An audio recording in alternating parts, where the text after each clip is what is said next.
Bismillahirrahmanirrahim. Assalamualaikum warahmatullahi wabarakatuh. Perkenalkan, nama saya Muhammad Akbar Maulana, NIM 220 9996 dari kelas 2 PFTI.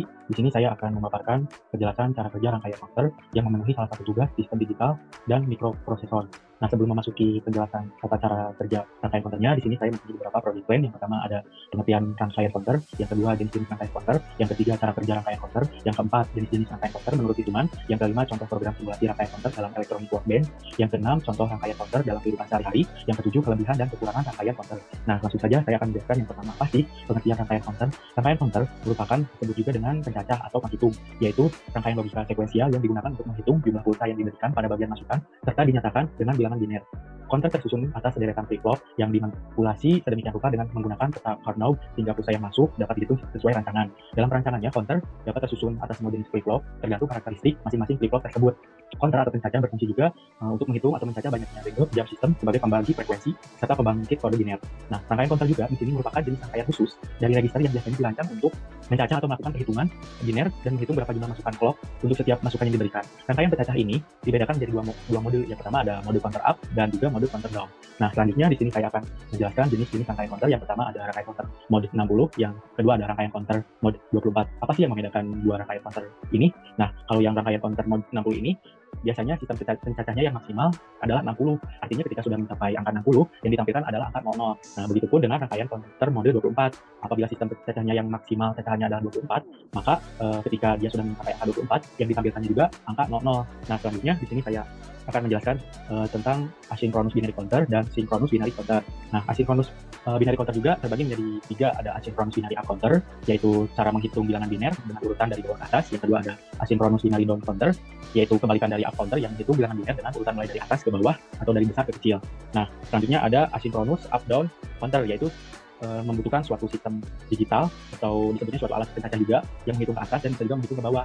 Alat pencacah ini juga melakukan perhitungan seperti binary up down counter. Alat ini dapat menghitung ke atas dan ke bawah dengan mengatur suatu alat kontrol tertentu. Nah, selanjutnya di sini saya akan menjelaskan tentang synchronous binary counter, terbagi menjadi tiga lagi. Ada synchronous binary up counter. Nah, di sini synchronous binary up counter itu memiliki setiap bit serentak bersama-sama merubah output dari setiap flip-flop yang akan terjadi tersebut. Misalnya, dalam perhitungan synchronous counter ini akan lebih cepat jika dibandingkan dengan asynchronous counter. Yang kedua ada synchronous binary down counter. Sama dengan synchronous binary up counter di atas, hanya saja bedanya rangkaian ini itu melakukan perhitungan dari atas ke bawah. Selanjutnya ada synchronous binary up down counter. Nah, pada rangkaian ini bisa dilakukan proses perhitungan ke atas atau ke bawah dengan memanfaatkan tombol pengatur proses perhitungan. Yang selanjutnya di sini saya akan menjelaskan jenis-jenis rangkaian counter menurut hitungan, terbagi dari tiga. Ada up counter, down counter, up down counter. Nah, yang pertama itu ada up counter. Up counter ini adalah rangkaian counter yang berfungsi menghitung naik. Contohnya aja kita misalnya dalam kehidupan sehari-hari itu ada pada tasbih digital. Yang kedua ada down counter. Down counter adalah sebuah rangkaian yang berfungsi menghitung untuk turun.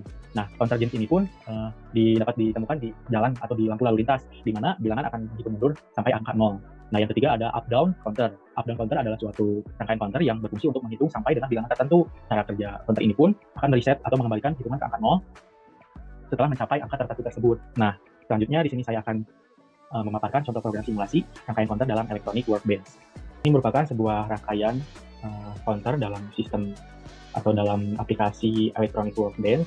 Nah, sebelum itu di sini saya akan menjelaskan ada sebuah alat atau bahan. Yang pertama ada IC 7400, yang kedua ada IC 7400 192.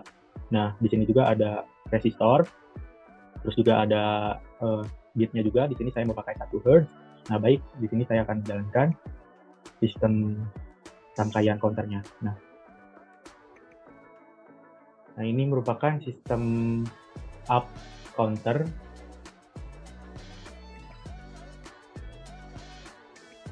Nah, ini merupakan down counter. Nah, ada apa aja sih contoh rangkaian counter dalam kehidupan sehari-hari itu?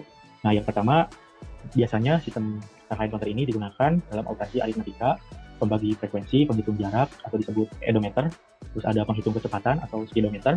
Nah, pengembangannya ini juga digunakan secara luas dalam aplikasi perhitungan pada instrumen ilmiah, kontrol industri, komputer, perlengkapan komunikasi dan sebagainya. Oke, baik, di sini saya akan menjelaskan kelebihan dan kekurangan rangkaian counter. Yang pertama ada kelebihan, memperoleh kecepatan yang sangat tinggi. Yang kedua, pembuatannya yang sangat simpel dan mudah didesain untuk keperluan aplikasi yang lebih kompleks. Yang ketiga, membuat rangkaian counter akan lebih mudah jika melakukan simulasi menggunakan electronic workbench atau aplikasi lainnya. Yang keempat, kecepatan transmisi yang kian laju karena pada sinkron tidak memakai bit lanjutan setiap memberikan paket perintah.